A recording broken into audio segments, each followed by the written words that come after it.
Porque o menor, ele é inimputável. Então, quando alguém pratica um crime, mas foi o menor que atirou. Essa criança vai passar por uma situação que fatalmente depois ela vai acabar indo para uma cadeia de adultos, e aí ele vai sair catedrático no crime. Então nós vemos que nessa situação, aquela criança que nasceu nessas condições, ele nasceu em condições adversas e tem todas as chances de se tornar um bandido, um acelerado, uma pessoa do mal. Por outro lado, aquele que nasce num lar bem constituído, num berço de ouro, ele já é gerado com amor, é educado com amor, recebe as melhores oportunidades de frequentar as melhores escolas, se torna uma pessoa com cabedal de inteligência, de intelecto e de cultura apreciável.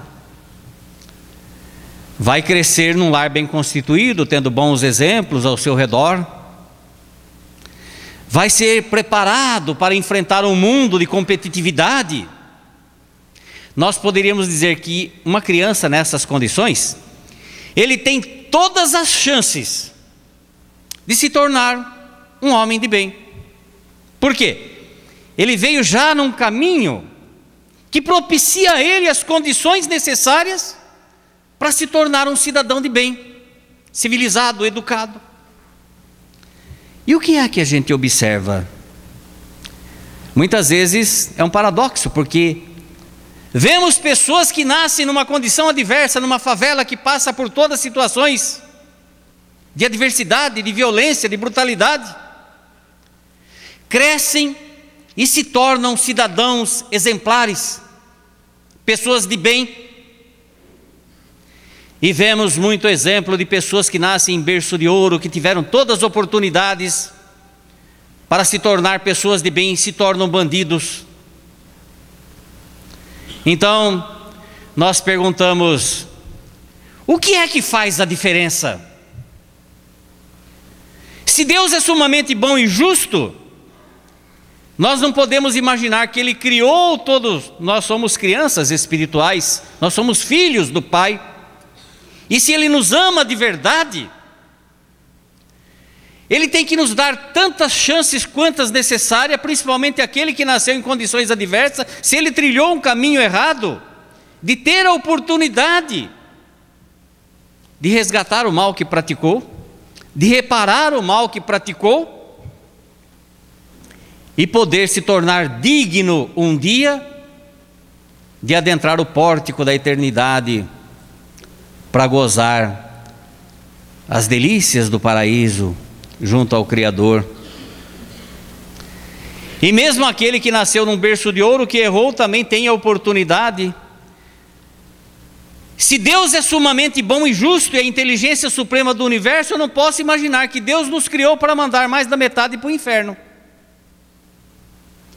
e nos dar um prêmio de passar a eternidade sem fazer nada no paraíso, gente.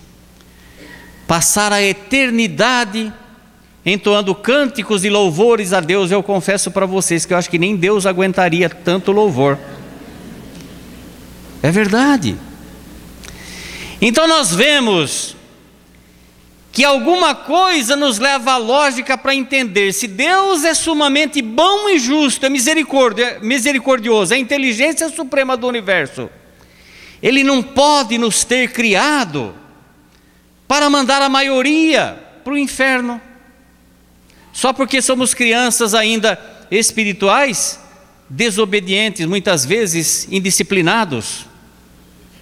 Jesus veio nos mostrar a figura de um Deus que era amor, porque desde Moisés havia sempre a figura de um Deus, de um Jeová, sempre irritado, com a espada em riste, pronto para punir aquele filho indisciplinado e para premiar aquele filho que havia sido bom.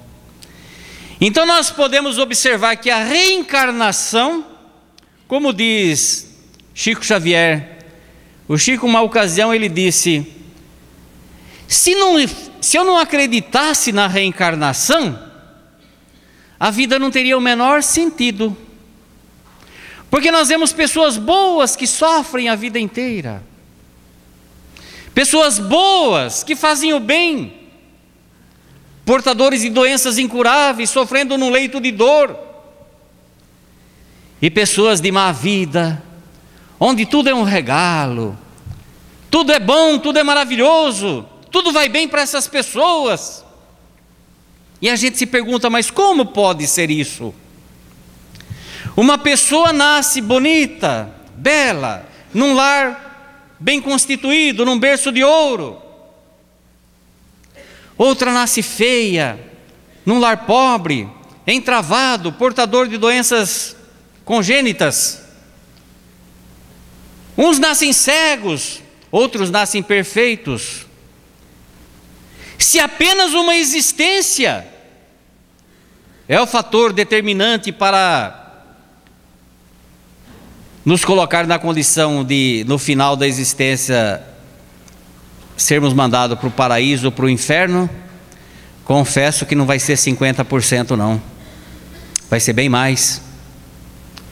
Vai entulhar tanto o inferno que nem o diabo vai aguentar.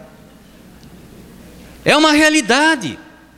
Então nós ficarmos imaginando, gente, se a justiça de Deus é perfeita, então a reencarnação é a peça que vem encaixar para a nossa análise e entendermos os porquês da vida. Nós vemos em uma mesma família, o mesmo gene, a mesma condição genética que foi gerado 3, 4, 5 filhos. Lá em casa nós éramos em 7. Um é diferente do outro. Um tem uma inteligência voltado para a matemática, eu detestava a matemática.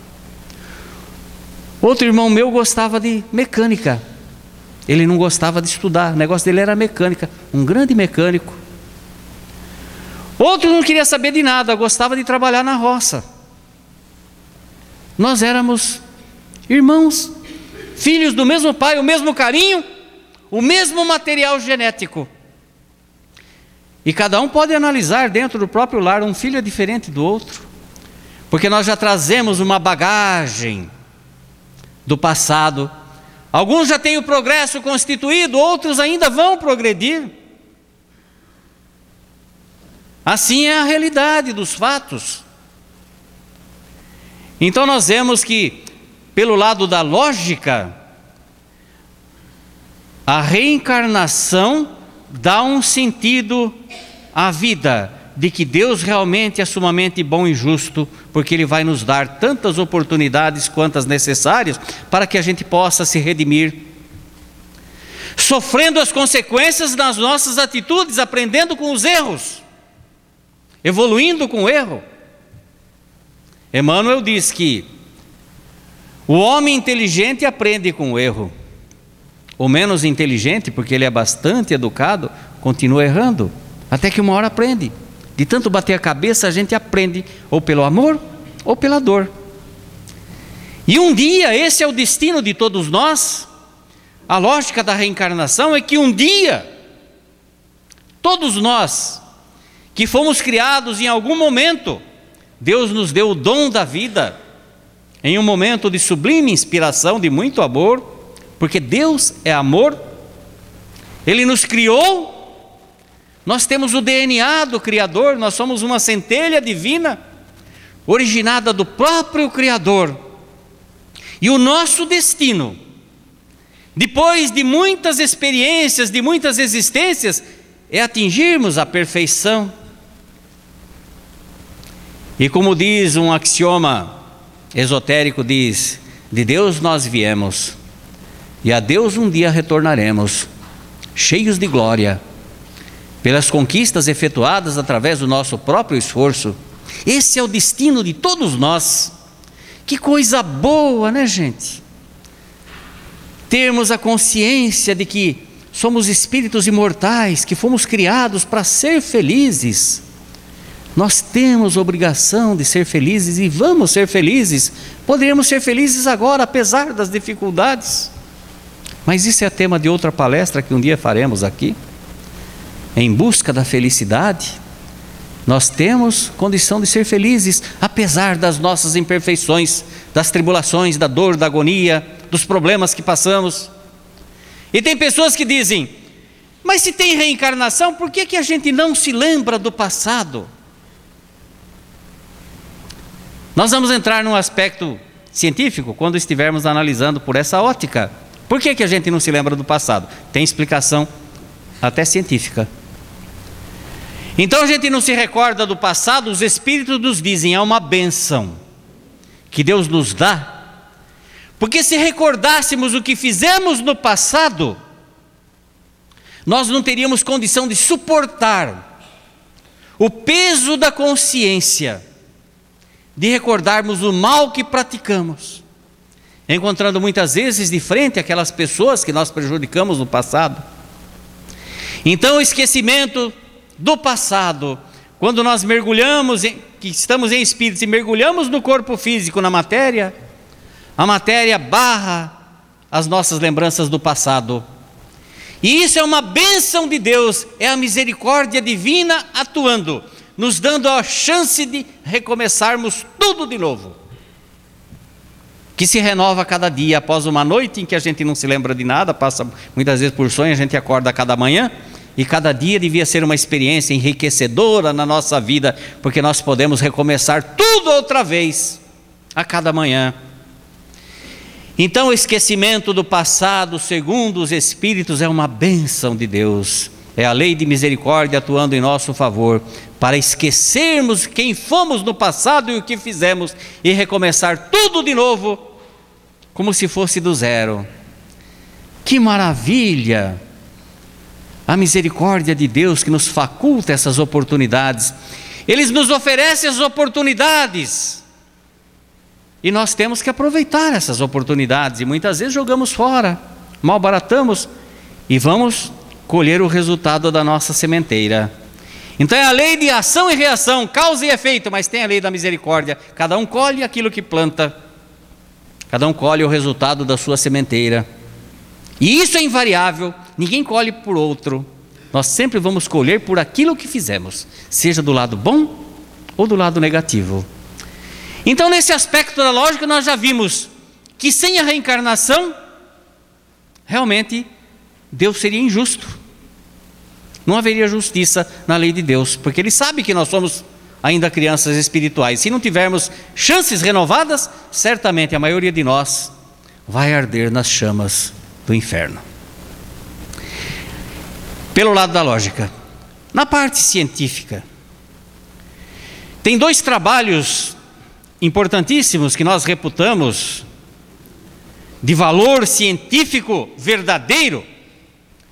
Primeiro, o primeiro cientista que começou a pesquisa da reencarnação não era espírita, nunca foi. Ele se interessou pelo problema porque ele era um médico psiquiatra renomado. Ele era catedrático e dono de uma das cadeiras de psiquiatria da Universidade de Virgínia, nos Estados Unidos. Dr. Ian Stevenson. Dr. Ian Stevenson começou a analisar uns fatos interessantes, pessoas que o procuravam no consultório com problemas dos mais sérios. E ele começou a fazer, que virou até moda durante um tempo, que era a regressão, terapia de vidas passadas, a TVP. Ele fazia regressão de memória, para identificar em que momento da existência aquela pessoa teve aquele trauma que ficou marcando a pessoa na fase adulta. E aí foi interessante, porque ele começou a aplicar o método da hipnose, e quando a pessoa fazia aquela regressão, ela voltava para o útero materno e começava a relatar fatos antes do útero materno, aspectos vividos em um local que não era aqui na matéria, voltando um pouco mais ainda em existências passadas. E então ele começou a achar aquilo interessante, ele começou a catalogar as pessoas. Então ele achou que ele havia encontrado uma vertente interessante e foi se aprofundando, regredindo cada vez mais, fazendo regressão. Então as pessoas davam nomes de locais onde tinha vivido, dando detalhes de existências passadas.